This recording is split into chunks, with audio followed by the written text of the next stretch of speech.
خدا ان کی تعریف ہو کہ کوئی بھلا اور اس کی شفقت ابدی ہے۔ مسیح یسوع کے مبارک اور جلالی نام میں لائٹ ان دی ڈارکنس پیج کے سارے بہنوں بھائیوں بیٹوں بیٹیوں خدا کے خادموں کو میری طرف سے اسلام۔ آج جس سوال پر آپ سارا دن غور کرتے رہے اس کا جواب دینے کی میں کوشش کروں گا، اور کلام خدا میں سے ہم سیکھیں گے، سمجھیں گے اور جاننے کی کوشش کریں گے۔ بھائی ولیم نے یہ سوال کیا تھا کہ ابلیس کو کس نے بنایا ہے؟ اصل میں آسان لفظوں میں وہ یہ کہنا چاہتے تھے، ابلیس کا جو پہلے ایک فرشتہ تھا خدا کا، ابلیس بن جانا یہ کیسے ممکن ہوا؟ دوسرے لفظوں میں وہ یہ جاننا چاہتے ہیں اس سوال میں۔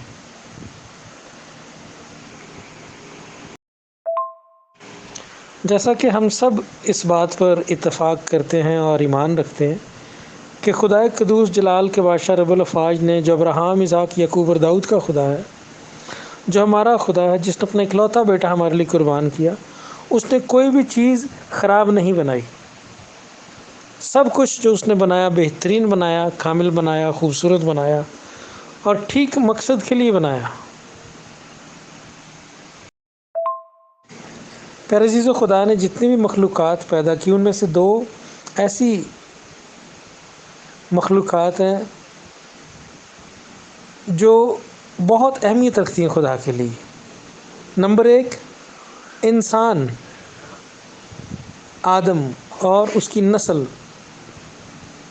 جس کو اس نے اپنی صورت اور شبیہ پر پیدا کیا۔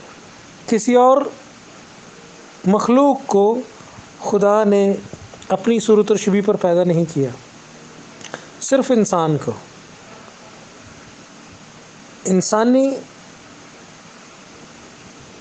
نسل جو ہے وہ خدا کے لیے بہت اہمیت رکھتی ہے۔ اور دوسرا، فرشتے بھی خدا کے لیے بہت اہم ہیں اور خدا کے بہت قریب ہیں۔ اب یہ دونوں مخلوقات ایسی ہیں جو تمام مخلوقات میں بڑا درجہ رکھتی ہیں، آسمان پر بھی اور زمین پر بھی ان کا بہت بڑا خاص مقام ہے۔ یاد رکھیں کہ زمین انسانوں کا گھر ہے، فرشتے جو ہیں وہ خدا کے ساتھ آسمان پر رہتے ہیں، لیکن وہ ہر وقت زمین پر آ کے ایکٹیویٹیز کرتے رہتے ہیں۔ جب سے یہ نسل آدم بنی ہے اور اس کو باغ عدن سے نکالا گیا، اس وقت سے ہی وہ انسانوں کے ساتھ آ کر ایکٹیویٹیز کرتے رہتے ہیں۔ آج بھی آپ کے اور میرے چوگرد فرشتے ہوتے ہیں اور ہمیں پتہ نہیں ہوتا کہ یہ جو انسانی شکل میں نظر آ رہا ہے یہ فرشتہ ہی ہے۔ اسی لیے پولس رسول نے عبرانیوں کے خط میں ہمیں حکم دیا ہے کہ عبرانیوں کے خط 13 باب کی پہلی آیت اور دوسری آیت میں پڑھتا ہوں، برادرانہ محبت قائم رہے، مسافر پروری سے غافل نہ رہو، کیونکہ اس کی وجہ سے بعض نے بے خبری میں فرشتوں کی مہمانداری کی ہے۔ آمین۔ دیکھیں یہاں پر پولس رسول کہہ رہا ہے کہ ہمیں مسافر پروری سے کبھی غافل نہیں ہونا چاہیے۔ کبھی بھی کوئی آپ کے گھر میں مہمان آئے تو پولس رسول کہتا ہے کہ اس کی اچھی طرح سے دیکھ بھال کرو اور اس کی مسافر پروری کرو، کیونکہ اس طرح کئی دفعہ آپ کو پتہ نہیں ہوتا کہ کوئی شخص انسانی شکل میں جو آپ کے گھر میں موجود ہے وہ فرشتہ بھی ہو سکتا ہے۔ بے خبری میں بہت سے لوگوں نے فرشتوں کی مہمانداری کی ہے، پہلے بھی ہوتا رہا، پولس رسول کے دور میں بھی ہوا، پولس سے پہلے بھی ہوا اور آج ہمارے دور میں بھی ہوتا ہے۔ یہ ساری تمہید جو باتیں میں کر رہا ہوں اپنے نقطہ نظر کو بیان کرنے کے لیے کر رہا ہوں، اور میری کوشش ہوتی ہے کہ میں کبھی بھی اپنے سبجیکٹ سے، اپنے سوال سے باہر نہ جاؤں۔ ابھی جب آپ میری باتیں سن رہے ہیں کہ شاید آپ کو ادھر ادھر کی باتیں لگ رہی ہوں گی، لیکن یہ ساری بات آپ کو جب میں مکمل کروں گا اپنا جواب تو آپ کو پوری طرح سے سمجھ آ جائے گا کہ میں کیا کہنا چاہ رہا تھا، اور سب باتیں ڈاٹس ایک دوسرے کے ساتھ مل جائیں گے۔ اب فرشتے جو ہیں وہ انسانوں سے پہلے پیدا کیے گئے تھے۔ کلام مقدس میں فرشتوں کو کب خدا نے خلق کیا اس کے متعلق واضح طور پر لکھا نہیں گیا، لیکن ایوب کی کتاب اس کے 38ویں باب میں جب ہم پڑھتے ہیں، خدا جب ایوب سے بات کرتا ہے تو اس سے پوچھتا ہے کہ کیا تجھے پتہ ہے کہ جب میں شروع میں یہ سب کچھ بنا رہا تھا، زمین بنا رہا تھا اور اس کی بنیاد میں نے جب ڈالنی تھی اور سمندر کی حد مقرر کرنی تھی تو اس وقت کہاں تھا؟ جس وقت صبح کے جو ستارے تھے وہ مل کر گاتے تھے اور خدا کے بیٹے خوشی سے للکارتے تھے۔ ایوب کی کتاب اس کا 38واں باب 7ویں آیت، تو وہاں پر وہ آیت ظاہر کرتی ہے کہ جب دنیا جو انسانوں کے لیے گھر بنایا جا رہا تھا، زمین، تو اس سے پہلے فرشتے وہاں پر موجود تھے، تو اس کا مطلب ہے کہ وہ پہلے سے خلق ہو چکے تھے۔ اب چونکہ سوال ابلیس اور شیطان کے تعلق سے ہے اور وہ بھی پہلے فرشتہ تھا، ہم سب اس بات کو جانتے ہیں، تو اس حوالے کو بھی ابھی میں آپ کے درمیان میں پڑھوں گا۔ 2 جگہ کلام مقدس میں ابلیس کا بہت ڈیٹیل کے ساتھ تعارف کرایا گیا ہے کہ یہ کیا تھا پہلے۔ تو پہلا حوالہ جو ابلیس کے تعارف کے لیے ہمیں کلام خدا میں اس کی بیک گراؤنڈ کے تعلق سے نظر آتا ہے، وہ ہے یسایہ کی کتاب، اس کا 14واں باب، اس کی 12ویں آیت سے لے کر 20ویں آیت تک میں پڑھوں گا۔ ویسے اگر آپ یہ اوپر سے پڑھیں 9ویں آیت سے تو آپ کو اور زیادہ سمجھ آئے گی، لیکن میں 12ویں آیت سے 20ویں آیت تک آپ کے لیے پڑھوں گا۔ جی، یسایہ کی کتاب اس کے 14ویں باب کی 12ویں سے 20ویں آیت میں آپ کے لیے پڑھتا ہوں۔ کلام خدا میں یوں مرقوم ہے: اے صبح کے روشن ستارے، تو کیوں کر آسمان پر سے گر پڑا؟ اے قوموں کو پست کرنے والے، تو کیوں کر زمین پر پٹکا گیا؟ یا یہاں پر دیکھیں 12ویں آیت جو میں نے ابھی آپ کے لیے پڑھی ہے، یہاں پر اے صبح کے روشن ستارے، یہ ٹرانسلیشن کی گئی ہے لوسیفر کی، کیونکہ یہ اس کا نام تھا۔ لوسیفر کو اردو میں صبح کا روشن ستارہ ٹرانسلیٹ کیا گیا یہاں پہ۔ میں پھر سے پڑھتا ہوں: اے صبح کے روشن ستارے، تو کیوں کر آسمان پر سے گر پڑا؟ اے قوموں کو پست کرنے والے، تو کیوں کر زمین پر پٹکا گیا؟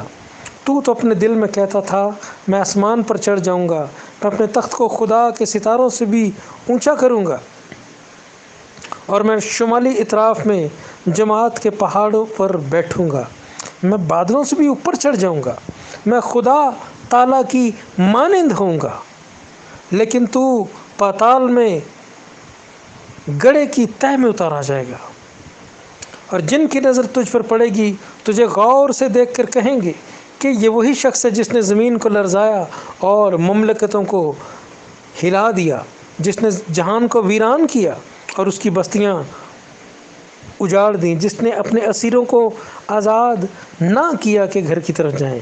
قوموں کے تمام بادشاہ سب کے سب اپنے مسکن میں شوکت کے ساتھ آرام کرتے ہیں، لیکن تو اپنی گور سے باہر نکمی شاخ کی مانند نکال پھینکا گیا۔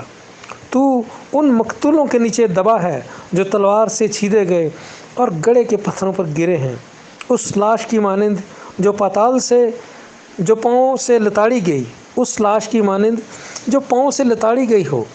تو ان کے ساتھ کبھی قبر میں دفن نہ کیا جائے گا، کیونکہ تو نے اپنی مملکت کو ویران کیا اور اپنی ریت کو قتل کیا۔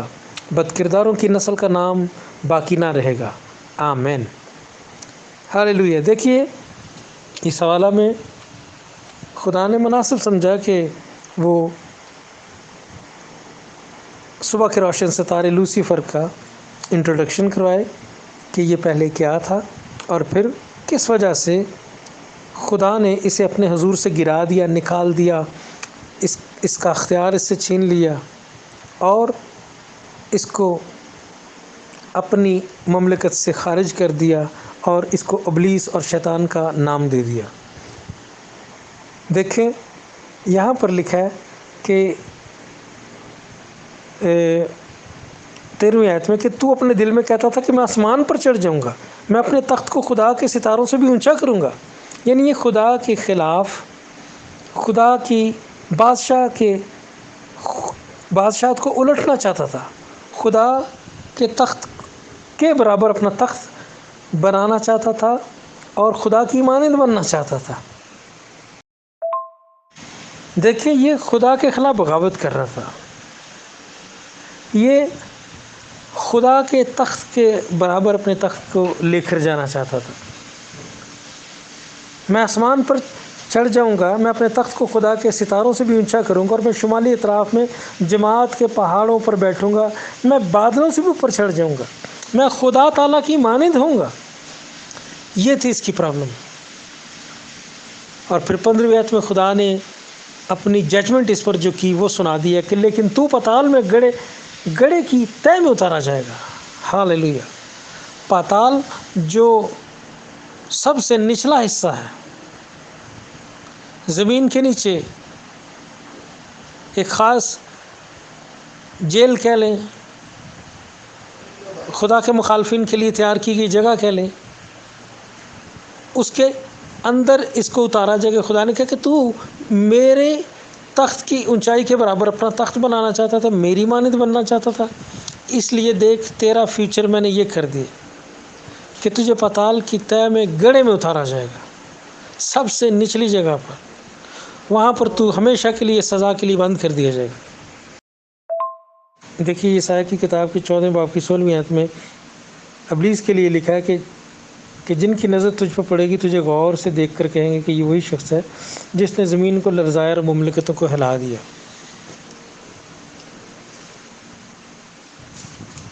لوگ اس کو دیکھ کر کہیں گے کہ یہ وہی ہے جس نے زمین کو لرزایا اور مملکتوں کو ہلا دیا. جب اس کو سزا مل چکی ہوگی اور خدا بہت سے لوگوں کی آنکھوں کو کھول کر دکھائے گا کہ یہ ہے وہ شخص جس نے انسانوں کے ساتھ بہت زیادتی کی. اور پھر 19ویں آیت میں اس کے لیے لکھا ہے لیکن تو اپنی گور سے باہر نکمی شاخ کی مانند نکال پھینکا گیا. تو ان مقتولوں کے نیچے دبا ہے جو تلوار سے چھیدے گئے اور گڑھے کے پتھروں پر گرے ہیں، اس لاش کی مانند جو پاؤں سے لتاڑی گئی ہو. تو ان کے ساتھ کبھی قبر میں دفن نہ کیا جائے گا کیونکہ تو نے اپنی مملکت کو ویران کیا. خدا نے اسے حکومت دی، ایک خاص اس کے پاس اختیار تھا. وہ جو حکومت تھی اپنی، جو اس کی مملکت تھی جو خدا نے اسے دے رکھی تھی، اس کو اس نے ویران کیا اور اپنی ریت کو قتل کیا. یہ اس کا جو ہے نا فیوچر خدا بتا رہا ہے. وہاں پر اوپر خدا نے اس کا انٹروڈکشن کروایا کہ یہ صبح کا روشن ستارہ تھا، اور پھر خدا نے اس کی غلطی بتائی کہ یہ خدا کے تخت کے برابر اپنا تخت لگانا چاہتا تھا اور خدا کی مانند بننا چاہتا تھا اور خدا کی سلطنت میں خدا کے خلاف بغاوت کر رہا تھا. اب ہم دوسرا حوالہ دیکھیں گے، حزقیل نبی کی کتاب، اس کا 28واں باب، اس کی 11ویں سے لے کے 19ویں آیت تک. آئیے یہاں پر دیکھیں، اس کا دوبارہ انٹروڈکشن کرایا گیا اور ڈیٹیل بتائی گئی ہے ابلیس کے تعلق سے، شیطان کے تعلق سے. اس سے پہلے کہ میں یہ حوالہ پڑھنا شروع کروں، میں یہ بتانا چاہتا ہوں کہ سور کا بادشاہ جو تھا نا، یہ جو موجودہ لبنان ہے، یہ بڑی تجارتی اور اہم ترین بندرگاہ رہی ہے صدیوں سے صدیوں تک، اور ابھی بھی بہت خاص بندرگاہ ہے. تو پرانے دور میں جب کسی دور میں کوئی ایسا بادشاہ تھا جو خاص طور پر ابلیس کا بہت بڑا ایجنٹ ہوگا زمین پر، تو اس سے بات کی جا رہی ہے. حزقیل نبی کے صحیفے میں اس سے بات کی جا رہی ہے. لیکن خدا کی یہ خوبی ہے کہ وہ ایک دم زمینی جو اس کا کارندہ ہے اس سے بات کو اٹھا کر ایک دم ابلیس پر، جو اس کا ماسٹر ہے، جو اس کا آقا ہے، اس کی طرف بات شروع ہو جاتی ہے. تو میں نے وہی حوالہ سلیکٹ کیا جہاں سے خدا ابلیس اور شیطان سے بات کر رہا ہے، اور اس کی جو ہے وہ اس کا تعارف ہمیں کرا رہا ہے اور اس کے متعلق ہمیں سکھا رہا ہے، تاکہ کلام کے طالب علم، خدا کے لوگ اس کے کردار سے اور اس سے واقف ہو سکیں کہ وہ کیا تھا۔ تو دیکھتے ہیں ہم حزقیل کی کتاب، اس کا 28واں باب 11ویں سے لے کر 19ویں آیت تک پڑھیں گے صرف۔ اور خدا ان کا کلام مجھ پر نازل ہوا کہ اے آدم زاد، اسور کے بادشاہ پر نوحہ کر اور اس سے کہہ، خدا یوں فرماتا ہے کہ تو خاتم الکمال، دانش سے معمور اور حسن میں کامل ہے۔ تو عدن میں باغ خدا میں رہا کرتا تھا، ہر ایک قیمتی پتھر تیری پوشش کے لیے تھا، مثلاً یاقوت، سرخ اور پکھراج اور الماس اور فیروزہ اور سنگ سلمانی اور زبرجد اور نیلم اور زمرد اور گوہر، شب چراغ اور سونے سے تجھ میں خاتم سازی اور نگینہ بندی کی صنعت تیری پیدائشی کے روز سے جاری رہی۔ تو ممسوک روبی تھا جو سایہ افغن تھا، اور میں نے تجھے خدا کے کوہ مقدس پر قائم کیا۔ تو وہاں آتشی پتھروں کے درمیان چلتا پھرتا تھا۔ تو اپنی پیدائشی کے روز سے اپنی راہ و رسم میں کامل تھا، جب تک کہ تجھ میں ناراستی نہ پائی گئی۔ تیری سوداگری کی فراوانی کے سبب سے انہوں نے تجھ میں ظلم بھی بھر دیا اور تو نے گناہ کیا۔ اس لیے میں نے تجھ کو خدا کے پہاڑ سے گندگی کی طرح پھینک دیا اور تجھ سایہ افغن کروبی کو آتشی پتھروں کے درمیان سے فنا کر دیا۔ تیرا دل تیرے حسن پر گھمنڈ کرتا تھا، تو نے اپنے جمال کے سبب سے اپنی حکمت کھو دی۔ میں نے تجھے زمین پر پٹک دیا اور بادشاہوں کے سامنے رکھ دیا ہے تاکہ وہ تجھے دیکھ لیں۔ تو نے اپنی بدکرداری کی کثرت اور اپنی سوداگری کی ناراستی سے اپنے مقدسوں کو ناپاک کیا ہے۔ اس لیے میں تیرے اندر سے آگ نکالوں گا جو تجھے بھسم کرے گی، اور میں تیرے سب دیکھنے والوں کی آنکھوں کے سامنے تجھے زمین پر راکھ کر دوں گا۔ قوموں کے درمیان وہ سب جو تجھ کو جانتے ہیں تجھے دیکھ کر حیران ہوں گے۔ تو جائے عبرت ہوگا اور باقی نہ رہے گا۔ آمین۔ پیارے عزیزو، فرشتوں کی کئی قسمیں ہیں، اور یہ جو لوسیفر، جو ابلیس اور شیطان ہے، اس کے تعلق سے جب ہم نے یسایا کی کتاب میں جو حوالہ پڑھا 14ویں باب میں، وہاں پر اس کا نام صبح کے روشن ستارے کہا گیا، اور یہاں پر اس کا زیادہ انٹروڈکشن دیا گیا، زیادہ تعارف کرایا گیا۔ لکھا ہے کہ تو خاتم الکمال اور دانش سے معمور اور حسن میں کامل ہے۔ تو باغ عدن میں رہا کرتا تھا، یعنی باغ خدا کا جو باغ عدن آسمان پر تھا اس کی بات کی جا رہی ہے، وہاں رہا کرتا تھا۔ ایک زمین پر خدا نے عدن میں باغ لگایا تھا، جیسے آسمان پر باغ عدن تھا، اسی طرح خدا نے زمین پر جو باغ عدن تھا اس میں آدم کو رکھا تھا۔ تو یہ اس کی رہائش گاہ جو تھی وہ آسمان پر جو باغ عدن تھا وہاں تھی، اور وہاں پر یہ کیا کرتا تھا، یہ اس کا جو لباس ہے وہ قیمتی پتھروں کا تھا۔ ہر ایک قیمتی پتھر تیری پوشش کے لیے تھا، مثلاً یاقوت، سرخ، پکھراج، الماس، فیروزہ، سنگ سلیمانی، زبرجد، نیلم، زمرد، گوہر، شب چراغ اور سونے سے تجھ میں خاتم سازی اور نگینہ بندی کی گئی، اور نگینہ بندی کی صنعت تیری پیدائشی کے روز سے جاری رہی۔ اب نگینے بڑے لوگ پسند کرتے ہیں، قیمتی پتھر، تو یہ کب سے شروع ہوئی؟ جب سے خدا نے اسے پیدا کیا، کیونکہ خدا نے اس کو قیمتی پتھروں لگائے، اس کی خوبصورتی کے لیے اتنا خدا نے اسے خوبصورت بنایا۔ اور 14ویں آیت میں اس کا خاص تعارف کرایا گیا کہ تو ممسوک روبی تھا۔ یہ ممسوک روبی فرشتہ تھا جو سایہ افغن تھا، جو خدا کے تخت کے اوپر سایہ کرنے کے لیے بنایا گیا تھا۔ اور میں نے تجھے خدا کے کوہ مقدس پر قائم کیا، اور تو وہاں آتشی پتھروں کے درمیان چلتا پھرتا تھا۔ یہ تھی وہ جگہ جہاں یہ رہتا تھا۔ تو اپنی 15ویں آیت میں لکھا ہے کہ تو اپنی پیدائش کے روز سے اپنی راہ و رسم میں کامل تھا، اب خدا نے دیکھیں یہاں پر اسے کامل بنایا تھا، کیونکہ خدا نے اس کو اپنا جو ہے نا ممسوک روبی بنایا تھا، اور یہ خدا کے تخت کو اوپر سے کور کرنے والا خاص فرشتہ تھا۔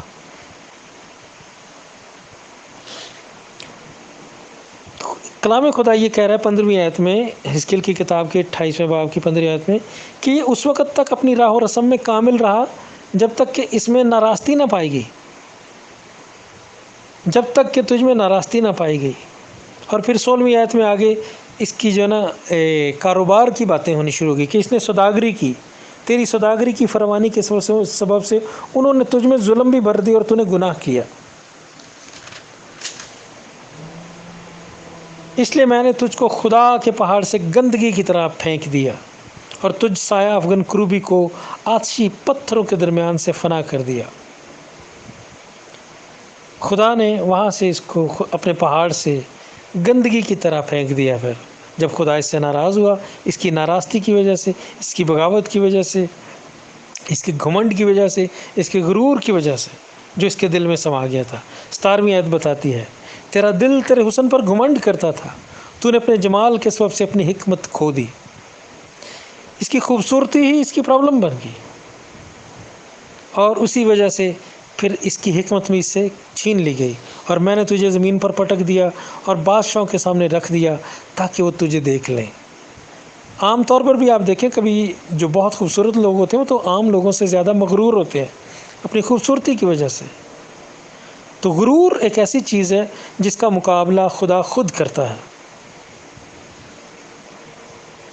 تو اس کے اندر بھی غرور پایا گیا، اور پھر اپنے غرور ہی کی وجہ سے اس نے سوچا ہوگا کہ مجھ سے تو نیچے سب کچھ ہی ہے، خدا کے تخت کا سارا انتظام میرے ہاتھ میں، خدا کے سارے کام آگے سے میں چلا رہا ہوں، تو میں کیوں نہ اپنے تخت کو خدا کے تخت کے برابر بناؤں، اور میں کیوں نہ سب کا مالک بنوں جیسے خدا بنا ہوا سب چیزوں کا مالک۔ تو یہ تھی اس کی پرابلم۔ اور پھر اسی لیے خدا کیا کہتا ہے کہ میں نے تجھے زمین پر پٹک دیا اور بادشاہوں کے سامنے رکھ دیا تاکہ وہ تجھے دیکھ لیں۔ ابھی تک دنیا نے اسے اپنی آنکھوں سے اس کے وجود کو نہیں دیکھا، لیکن وقت آ رہا ہے قریب جب خدا انسانوں ہی کو دکھائے گا کہ اس کا یہ حال ہے۔ یاد رکھیں کہ جو مکاشفہ کی کتاب کا 12واں باب ہے، جہاں میکائیل اور اس کے فرشتے ابلیس اور اس کے فرشتوں سے لڑتے ہیں اور پھر اس کو آسمان سے بھی نیچے گرا دیا جاتا ہے، تو پھر یہ زمین پر آ جائے گا، اور زمین پر اس کا جو ہے نا آخری انجام ہوگا، جہاں پہلے تو یسوع اپنی آمد پر آ کر ان کو پکڑ کر 1000 سال تک ہتھاگڑے میں بند کر دیا جائے گا، اور پھر اس کے بعد 1000 سالہ بادشاہت کے بعد تھوڑے سے وقت کے لیے اسے چھوڑا جائے گا، اور پھر ابلیس اور اس کے سارے فرشتوں اور دنیا کے سارے جو خدا کے نافرمان اور خدا کے مخالف لوگ ہیں، یہ سمسی پر ایمان نہ لانے والے لوگ ہیں، سب کو آگ اور گندک کی جھیل میں ڈال دیا جائے گا۔ تو یہ ہے ان کا اینڈ، اور میرا ایمان ہے کہ ہم جو خدا کے لوگ ہیں، ہم آگ اور گندک کی جھیل میں انہیں جلتا ہوا دیکھ سکیں گے۔ اس لیے خدا کہہ رہا ہے کہ زمین کے جو لوگ ہیں وہ تجھے دیکھیں گے، اور تو سب کے لیے جائے عبرت ہوگا۔ اب میں اس سوال کا آخری اور اہم ترین حصہ اور نقطہ بیان کرنا چاہتا ہوں، جس کو میں چاہتا ہوں کہ سب لوگ غور سے سنیں اور دھیان دیں۔ جو کنکلوژن ہے، دیکھیں میں نے شروع میں 2 مخلوقات کا بتایا کہ جو بہت اہم ہے خدا کے لیے، ان میں سے سب سے زیادہ اہم تو نظر آتا ہے کہ وہ انسان ہے، کیونکہ انسانوں کی نجات کا بندوبست کیا گیا۔ یسوع نے انسانوں کے لیے لہو بہایا تاکہ وہ دوبارہ سے خدا کے گھر میں خدا کے قریب آ سکیں، باپ کے ساتھ دوبارہ ان کا رشتہ قائم ہو جائے۔ فرشتوں کے لیے کسی نے خون نہیں بہایا، ان کے لیے نجات کا کوئی دروازہ نہیں کھولا گیا۔ اگر کسی نے غلطی کر دی، خطا کر دی، تو خدا کے زور سے کاٹ دیا گیا، نکال دیا گیا ہمیشہ کے لیے۔ اب یہ جو دونوں مخلوقات ہیں، انسان اور فرشتے، دونوں ہی کو خدا نے آزاد مرضی دی ہوئی ہے، آزاد مرضی، اور اس کے ساتھ ساتھ نظر آتا ہے فرشتوں کے لیے بھی حدود مقرر کی گئی ہیں، ان کے لیے بھی قوانین ہیں، وہ ہم نہیں جانتے۔ کلام خدا میں ایسا لکھا ہے۔ جب ہم یہودا کا خط پڑھتے ہیں، پطرس کا خط پڑھتے ہیں، تو بغاوت کرنے والے فرشتوں کے لیے لکھا گیا کہ انہوں نے اپنی حکومت کو قائم نہ رکھا، حدود سے باہر گئے، خدا کی حکومت اولی کی۔ تو میں کہنا یہ چاہتا ہوں کہ جو آزاد مرضی ہے یہ اس کے پاس بھی تھی، اس آزاد مرضی کا اس نے بھی غلط استعمال کیا۔ کیوں خدا نے آزاد مرضی ہمیں دے رکھی ہے؟ کیوں خدا نے ہم سب کو روبوٹ کی مانند نہیں بنا دیا کہ ہم صرف اور صرف خدا کی فرمانبرداری ہی کریں اور نافرمانی نہ کریں؟ کبھی بھی ایسی سوچ ہی نہ آئے نافرمانی کی۔ اگر خدا ہمیں روبوٹ کی مانند بنا دیتا، آزاد مرضی نہ دیتا، تو پھر خدا ہم سے محبت کیوں کرتا پھر؟ کیونکہ پھر تو ہم ایک مشین کی طرح ہوتے جو جس چیز کے لیے اس کو تیار کیا گیا وہ کرتی جا رہی، رک نہیں رہی کہ خدا کی فرمانبرداری کرنی ہے، کرتے ہی رہو۔ خدا در حقیقت آپ کی اور میری طرح جذبے سے بھرا ہوا ہے، محسوس کر سکتا ہے۔ ہم آپ کی اور میری جو نیچر بنائی گئی ہے، چونکہ ہم خدا کی صورت اور شبیہ پر بنے ہیں، اسی لیے ہمارے اندر بھی ایسے ہی جذبات ہیں جیسے خدا کے اندر ہے۔ ہم بھی پیار دوسروں کا دیکھنا چاہتے ہیں جو بے لوث ہو اور نیچرل ہو، جس میں کسی قسم کا کوئی لالچ نہ ہو۔ تو یہی خدا ڈیمانڈ کرتا ہے اپنی مخلوقات سے کہ وہ خدا کی فرمانبرداری اس لیے کرے کہ وہ خدا کی محبت کے لیے، خدا کی کردار کے لیے، خدا کی ذات کے لیے خدا کی فرمانبرداری کرنا چاہیں، خود فیصلہ کرے کہ میں نے خدا کی فرمانبرداری کرنی ہے ہر حال میں، کبھی میں نے خدا کی نافرمانی نہیں کرنی۔ جب آپ خود فیصلہ کرتے ہیں تو پھر خدا کو ہم پسند آتے ہیں، اور یہی وہ نیت ہے، یہی وہ بات ہے جس کو خدا دیکھنا چاہتا ہے ہمارے اندر، کہ ہم خود سے اپنے طور سے فیصلہ کریں خدا کی فرمانبرداری کرنے کا۔ ورنہ وہ ہمیں روبوٹ کی طرح بنا دیتا اور ہم کبھی بھی خدا کی نافرمانی نہ کرتے، لیکن اس سے خدا کو کیا حاصل ہونا تھا؟ کچھ بھی نہیں۔ خدا آپ کا اور میرا دل جیتنا چاہتا ہے، آزاد مرضی دے کر کہ ہم جو ہیں وہ دل سے خدا کو پیار کریں، اپنی مرضی سے فیصلہ کریں خدا کی فرمانبرداری کرنے کا اور کبھی خدا کی نافرمانی نہ کرنے کا۔ یہی وہ چیز ڈھونڈنا چاہتا ہے، اسی لیے اس نے ہمیں آزاد مرضی دی ہے، اور آزاد مرضی ہی ہمیں یا تو خدا کے گھر میں واپس لے کر جاتی ہے یا ہمیں آگ اور گندک کی جھیل میں ڈالنے کا سبب بنتی ہے۔ تو پیارے عزیزو، خداوند آپ کو برکت دے۔ God bless you all. ہم اسی طرح خداوند میں قائم رہیں اور اپنی مرضی سے فیصلہ کریں کہ میں نے خدا کی فرمانبرداری کرنی ہے اور کبھی بھی خدا کی نافرمانی نہیں کرنی۔ خداوند آپ کو برکت دے۔ God bless you all.